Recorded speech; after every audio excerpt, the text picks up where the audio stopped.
Bless up my people. Welcome back to the channel. It's your girl Anissa Bell Rose. Thanks to all the new subscribers. Thanks to the returning subscribers. If you're new to the channel, subscribe, turn the post notification bell on, put it on all so you won't miss an upload from me.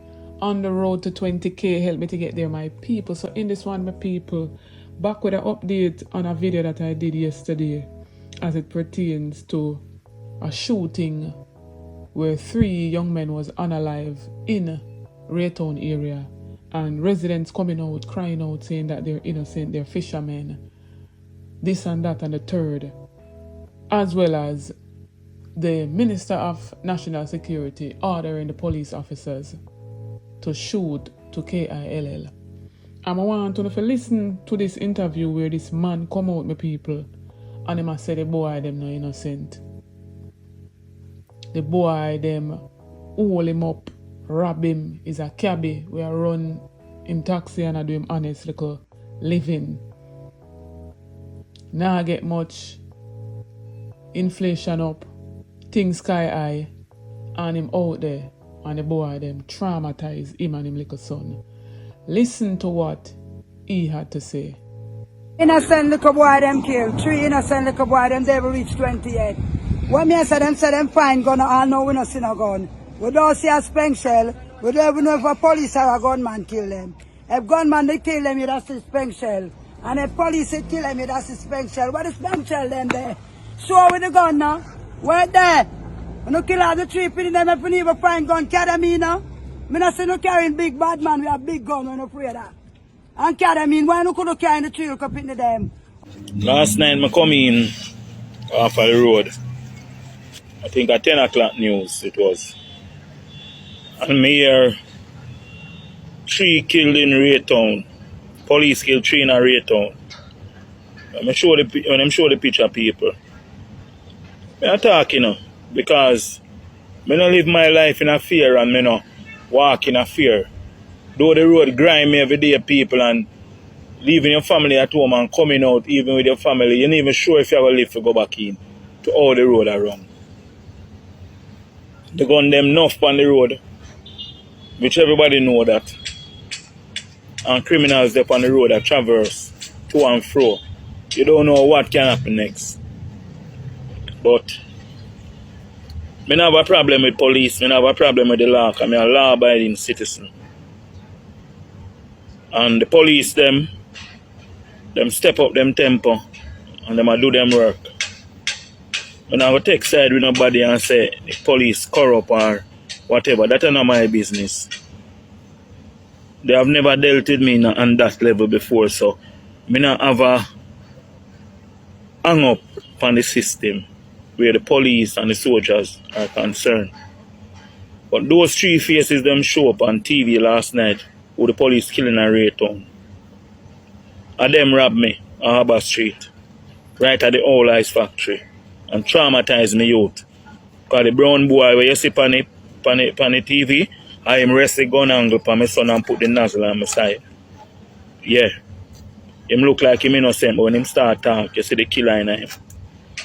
And people jump up and say police this and police that and police kill them in a cold blood. Police know say them a do the dirt. Because police smart, and I think the police are fool, Sometimes you see a man do things long, and police are report, tell if you report them. You know the reason why for that? For you keep reporting them, because when them act, them have enough backative to support them action with them do. Police give people chance to change them fool ways, And police know say you deal with something called information are coming, boy, and you know, so they come for you yet. A chance and mercy period them a give you stop doing what you do, So when them have to come for you, them really have to come for you. Because you know say you are doing what you do. Yeah man, I just God make them not kill me the day down Harbour Street there. Right at the top, the last left turn, and that little lane they run cross water lane. Yeah man, them not innocent. Them robbed me. September the 6th, 2:30. Right at the intersection of Harbour Street and the road there, the last left turn I go down there. So brawling under the cameras, then robbed me. Traumatized me out. Take away my phone, take away the phone of them call the person say them want to buy. Take away bike papers and run gone in the direction of Raetown. From the bridge side, we come from over south and across the road. Yeah. Good work, police. Keep it up. As well as in this segment, the National Commercial Bank, they're on the radar again. And this is the probably about 6th or 7th person who says that they are a customer with the bank coming out and speaking out against their money being missing from the institution. Right? And this man in this interview a talk up saying he lost millions, how much $1,000 and millions. And we're seeing where them release a whole heap of top brass people in recent times. And they're making it seem as if everything is alright. But people are saying there's trouble in the paradise of the National Commercial Bank. But taking this interview from this gentleman, it might be a little lengthy, but I want to watch out the video, my people. So the watch time can run up, as well as like and share the videos them, so other persons can get to see them. Turn on the notification bell, so when I drop a video, you will be the first to be notified. I'm doing this video to let anyone out there who have an account with NCB or who intend on having an account with NCB to be careful. If you have one in NCB, take your money out there and run. If you're planning on opening an account with NCB, take your money from NCB and run.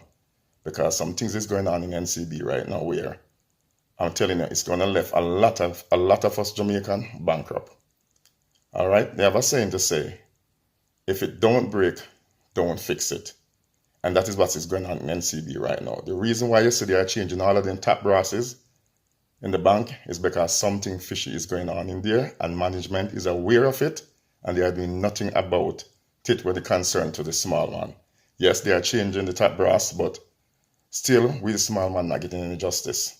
So I'm going to tell you now, Jamaicans here in Jamaica and Jamaicans in the diaspora, listen to me. If you have your money in NCB, take it out and run. If you're planning on putting any money into NCB, take it out and run. Hear me clearly. Recently, I was home about 4 months ago. About after 7 the night, I get a notification that someone trying to use my account at Price Mart in Kingston. Now, I live in Mandeville, but it was declined. I get up, I check my account, everything was okay. About 2-3 times for the night, I check my account, everything was okay. The following morning, I get up, I check my account, everything was okay. But I went into the bank in Mandeville and I explained to them what was going on. This is what they did. They changed my card. They gave me a new card. All right. Later on, I learned that when something like this happened, they should have just shut down the account and changed my security features. But I learned the hard way. Okay. After I changed the card, after that, I realized that money started coming out of my account from that very same day. I wasn't aware of this though, because I get no notification like what happened the night before. All right, this happened on Wednesday night and I went into the bank on Thursday. And by Monday, all of my money, thousands of dollars in US dollars, add up to millions in Jamaican dollars, that was wiped out, totally wiped out over a weekend. Okay? When I found out that Monday afternoon, I went to the bank, but it was a bit late, so I had to call customer service. I spoke to a young lady and I explained to her what was going on, and she said, okay. She said that she'll get back to me. She called me back a few hours later and she gave me a case number and said I should go back into the bank tomorrow with my case number. Okay. But she said to me, Mr. Williams, I have good news for you. She said, we locate where the money went. She said the money went to Scotia, Ligani, and she gave me the name of a person, which I will not disclose right now. Okay, I went into the bank the following morning, and I explained all of this to them. They tried to give me a new card again. But then one of the agent who was next door said, "See, I'm sitting beside the agent who I was dealing with." Said, "No, the account should be closed down." So they closed the account down. All right. And they said to me that they're going to give me 17 days.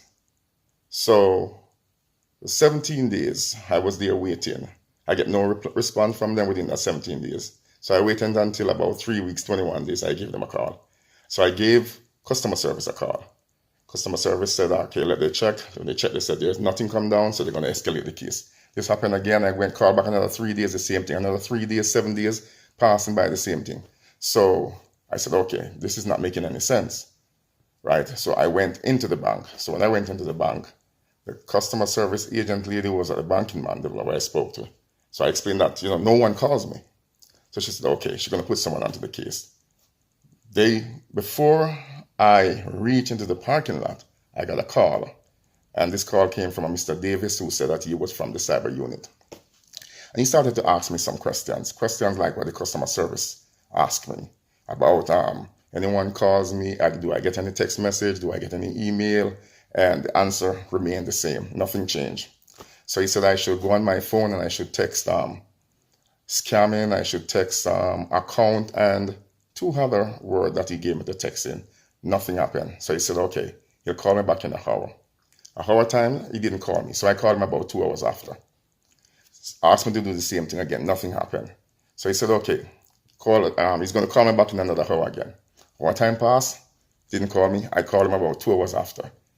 Tell me to do the same thing. Nothing happened. He said, okay, he's going to call me back again. He didn't call me back. So I called him the following day because it was now getting late after all these hours. It was now getting late. So I called him the following day. So when I called him, he said, my case doesn't look too good. So he's going to turn it over to Mr. Heron. A few days passed, I didn't hear from Mr. Heron. So I called back Mr. Davis. And Mr. Davis, shortly after that, I get a call from Mr. Heron. I spoke to Mr. Heron. I explained the same thing to him as I explained to Mr. Davis and the customer service. So I told him about the message that I get. He said I should email it to him. I emailed it to him.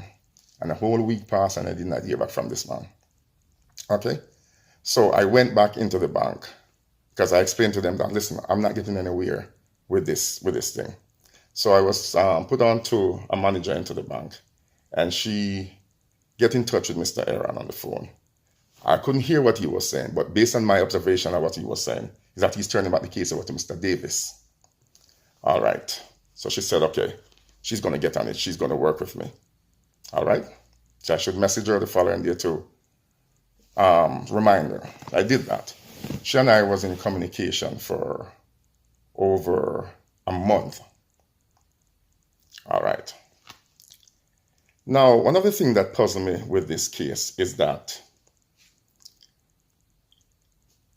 I wasn't allowed to draw or to withdraw or to transfer X amount of money because I wanted to, a few days before all of this started to happen, I wanted to transfer $324,000, right? And the system would not allow me to transfer the $324,000. I had to transfer it $124,000. Now, when the money was being withdrawn out, the money was being taken out in $300,000, $400,000, $500,000, and there was no notification. How is this possible? When I have my token with me, and I thought the token was supposed to be for a security reason, I get no notifications, and all of this money went out. Okay, so after a month passed now, and we were still in communication, I got a message. I messaged the bank because they never messaged me at first. I always have to message or call them. So they asked me to come in. So when I went in, they gave me a letter now to saying that the bank is not responsible for the disappearance of my funds. Now, my thing is, if someone give me their money to keep and it goes missing, yes, I can call in the police, yes, of course, but I am responsible for that money. I am responsible for the safekeeping of that money. So if we given the bank our money to keep and it goes missing, and NCB cannot be held, so they're not going to be held responsible for it, then what sense does the government forcing us to bank our money for? Why are we being forced to take our money to put into a bank? Why are we being all these advertisements and TVs telling you safeguard your money, safeguard your money, safeguard your money into a financial institute? This don't make any sense. You understand? So here I am now.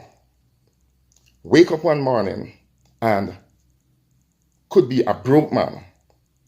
I'm putting this out there. I'm putting this out there because this is, for instance, let me use my mother as an example, who has never worked into a system.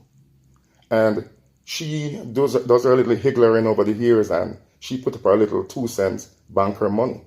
And at 75, she doesn't have a pension to come in. And at 75, she get up one morning and find out that all of her money wiped out from her account. She saved this money so she could live with little dignity before she dies. So she would be able to, finance her little medication before she dies. And for her to get up one morning, I'm putting her in my space right now, my position right now. And for her to get up one morning and then realize that she has nothing, and then the bank will not, be held responsible for it. You see, the laws in this country and the laws that govern these banks are not protecting us, the small people. And based on what the man said, it seems to me as if some inside thing are going on. Inside them theft they are line up from. Because if the man account has been tampered with from all the way from Manchester and he said that the incident took place in Kingston, then the right thing they should have done was to close down that card completely. But it seems as if they gave him a new card and didn't close that one. But no know my people, that's just my opinion. So drop some comments in the comment section, drop an honest opinion and make me know what you think about all that was said in this video. Don't forget to like, share and subscribe to the channel. Run go over to my other platform, Instagram and Facebook, and follow me over there at R0bbed. Check out the YouTube store, make a purchase, it goes in support of the channel. Check out the YouTube membership, you get a lot of benefits by becoming a member of this channel. We do notification shout out in each and every video. To be a part of that, all you have to do is be the first to comment, like, and subscribe to the channel. And you will be featured in the following video to come. This notification shout out goes out to Amoy Vassal as well as Sonnet Miller. So big up on yourself to every subscriber, new and returning subscribers. Thanks for the support. New viewers, come on board, journey with me, join the family. Subscribe to the channel. Stay tuned for more videos. Big up on yourself.